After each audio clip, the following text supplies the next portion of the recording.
Good morning, everybody. It's Chuck Talk. We here. Good morning. Happy Halloween. Top stories of the day. James Harden is a Clipper. I got the notification at like 3 a.m. James Harden is a Clipper. All right.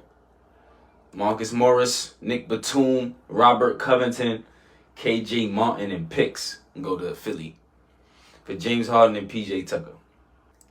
Breaking down this trade, I don't know if I like it too much for the Clippers due to the fact that James Harden and Russ, they're both ball-heavy players.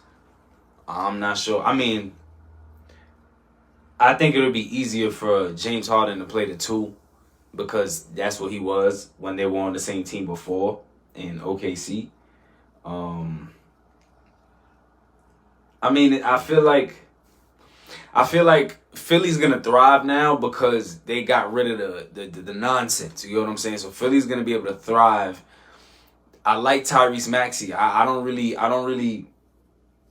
feel the need for Philly to have James Harden anyway. I felt like if they got rid of him, let Maxey do his thing. Bring him some more support. Nick Batum is good support. You know what I'm saying? He's not no star scorer. They need maybe like a Zach LaVine over there. If they could mess around and go get Zach LaVine and somehow that could work.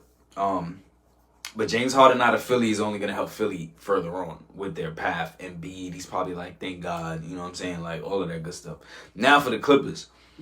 This is how I'm looking at it for the Clippers. Kawhi and Paul George, if y'all not playing, it's not the end of the world no more. We got James Harden and Russ. And Russ has been doing his thing. You know what I'm saying? Yeah, maybe like 2 games ago, it wasn't that great. The game Kawhi took the last shot. I like it for the Clippers. I like it for both teams. But I feel like LA gave away too much. They were supposed to be one of the deeper teams in the league. I feel like Golden State is probably the deepest team in the league. I feel like the Clippers, they gave away too much of the bench. But, you know, somebody like PJ Tucker is always a great fit for the locker room. You know what I'm saying? I'm pretty sure he got a lot of kicks for that team. Hopefully the Clippers don't mind having James Harden in that locker room because we all know what that could turn into. Harden definitely got what he wanted. You understand? He's getting to play with some very high-end players of the league, as he has his whole career. He's played with KD, he's played with Russ, he's played with Chris Paul, he's played with Carmelo, he's played with Kyrie, he's played with KD, he's played with Joel Embiid, he's played with nothing but star players. And you thinking like, bro, what's the... And you know what's crazy? At first I used to defend James Harden like, nah. He you know what I'm saying? Like, you know, I'm giving the benefit of the doubt. Now it's like, come on, man. I seen something today. My brother Sleep under my brother Theo's post about this trade. My brother Sleep said, if this doesn't work out, this is probably James Harden's last tenure in the league. This is probably the last team he's going to play for. And I think he knows that. So I think he's going to make sure to do whatever he got to do to make it work. But you can't force it. You know what I'm saying? We got Ty Lue. We all know Ty Lue love his players. You understand? Ty Lue's giving Russ the ball. You know, so I feel like it could work. I feel like Ty Lue's kind of excited. But like I said, if Kawhi and them can't play, you know, it's not the end of the world. You understand? You still got James Harden. I would still go try to get more. I would go call Dwight Howard. Go call Dwight Howard to come off the bench. It's just, you know what I'm saying? Like, make that move.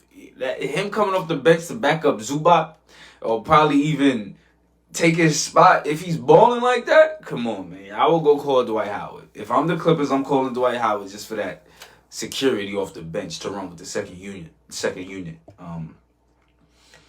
But I'm hoping it works out. It's gonna be tough to see who's the shots are gonna be. They're gonna be harder to guard. I'll give it that. The Clippers are gonna definitely be harder to guard. As I said, the 76ers got rid of that hindering what's going to happen effect. They got rid of it. You understand? So now they can just focus on moving forward. How do we better our basketball team? Now the 76ers get to focus on that. All right, Nick Nurse at the helm, running the show. You understand? And now we just need to get. Like I said, I like Nick Batum. He's a good supportive role player. But now, Tyrese Maxey and Joel Embiid, they're gonna need at least one more piece. And I'm thinking Zach LaVine. Somebody needs to go save Zach LaVine from Chicago. Same with DeMar DeRozan. Unfortunately, if Lonzo could have played, if Lonzo was healthy, you understand what I'm saying? It would have been a different ball game in Chicago. But Kobe White is not it. It's not it. So somebody needs to go save Zach LaVine from Chicago instantly. Him and DeMar DeRozan. Send DeMar back to San Antonio. All right? That's going to work. DeMar, Wemby, send them back to San Antonio. You know what I'm saying? Not Toronto, though. Toronto's a low score. Let that be what it is. Let the young boys have that. As far as Philly goes, I really feel Maxey is going to become over Embiid. You get what I'm saying? Maxey and Embiid, they're like... Embiid maybe like here now. And Maxey's slowly, in my opinion, you know what I'm saying? He's more fit for that offense than James Harden was. You get what I'm saying? Let's see, because this is how I'm looking at it. In 5 years, the Clippers won't be the Clippers. There won't be any Kawhi. There won't be any James Harden. Those guys are hot. They're low 30s right now. 32, 34. Paul George is 33. So in 5 years, the Clippers ain't going to be that. In 5 years, the 76ers can still be what they are today. And that's one of the biggest keys I take away from this trade. Is that within the next 5 years, the Clippers now aren't going to look like the Clippers in 5 years. In 5 years, the 76ers could still look like the 76ers that you see today.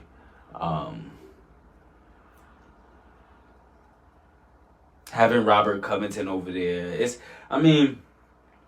I feel like it's all right. I feel like I don't think there's a loser or winner in this trade if you want to weigh it out, because everybody got what they wanted. You understand? Everybody got what they wanted. The Clippers wouldn't have been pursuing James Harden if they didn't want him. You understand? So it's more so now you got two ball handlers. You got Russ. You got Harden. You got two scorers. You got four scorers. And Kawhi, Paul George, Harden, and Russ Westbrook. And then you got supporting Zubac under the rim. Now let's talk about the bench. PJ Tucker's not doing nothing.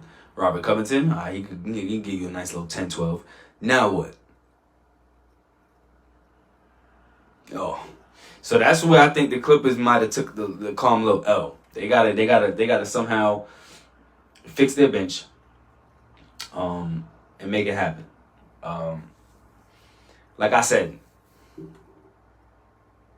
I think that what happened with the 76ers, they seen Maxey average 30 for like a whole week, right? So they're like, you know what? We good on Harden. We don't need it. But I've been saying that since last year. Give Maxey the ball. He is clearly the better scoring option. Like James Harden ain't it no more. You understand? He used to be, but it's just not.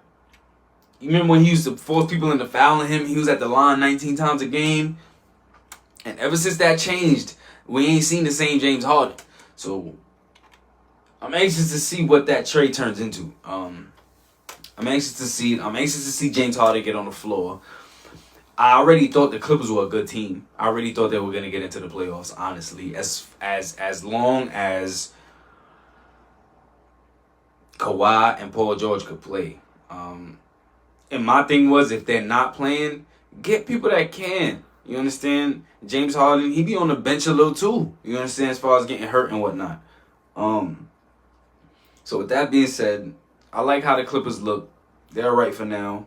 I like how the 76ers look. They gave up, somebody that wasn't playing. So they didn't really lose anything.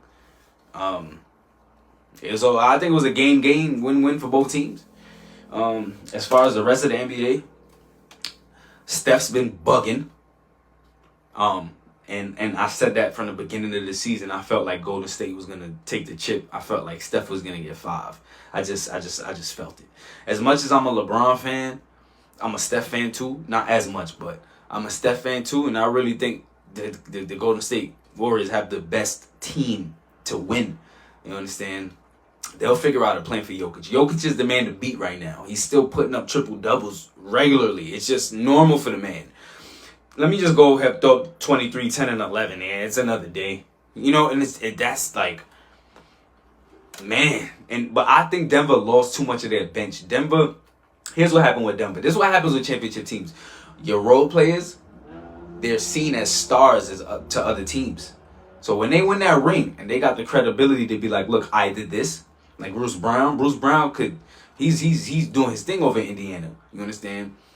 That's what's gonna happen. These star players, these role players are gonna feel like they're stars on other teams. So guess what they're gonna go do? Be stars on other teams. I feel like even though they lost Bruce Brown, they had Reggie Jackson chilling. So that was a good acquired player last season. That was great to have him sitting on ice. You understand what I'm saying? Ready for this moment. Because Reggie Jackson could bowl. You understand what I'm talking about? But as far as scoring off the bench, it's a little So we're going to see how that works out for Denver. I'm anxious to see Memphis with Morant back. You know, he's kind of slipped under the radar. Ain't nobody really talking about it. But I've been thinking about Ja a lot. Like, I'm hoping he comes back on some 40-point first game. I'm here. What's going on? I'm a new man. How do you guys feel about potentially having 2 new teams into the league again? Las Vegas and Seattle, or what we're hearing, which are 2 West Coast teams. So I'm not even sure how that works, because that's 2 teams on one coast. What else we got going on in the league? What happened this week? Chet, Wemby, those guys are showing little promising numbers here and there. I like those guys for front runners, rookie of the year. I like Brandon Miller too. Brandon Miller been balling over there in Charlotte. But yeah, I'm anxious to see about this trade, man. That's what this show was for. The James Harden trade. Please leave your thoughts below on how y'all feel about the trade. Who wins, who loses, if there is a winner or loser.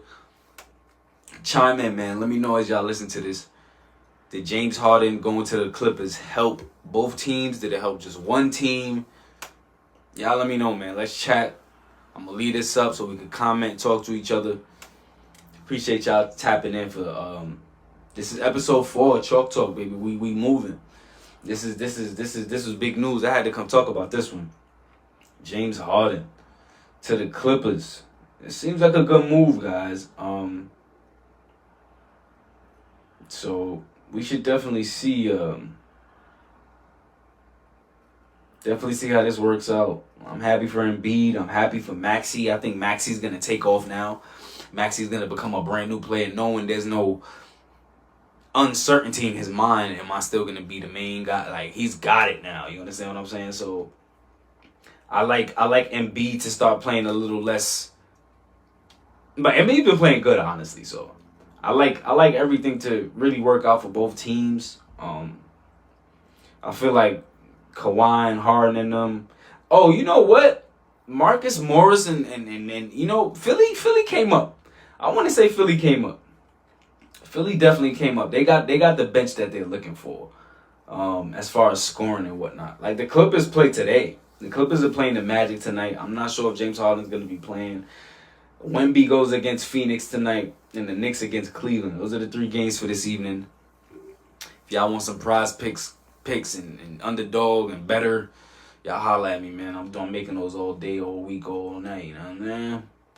But yeah, once again, appreciate y'all tuning in to Chalk Talk episode 4.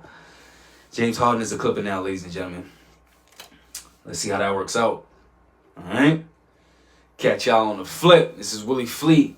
Holla at me, Chalk Talk. Follow up. Holla at me, podcast, Chalk Talk. We are.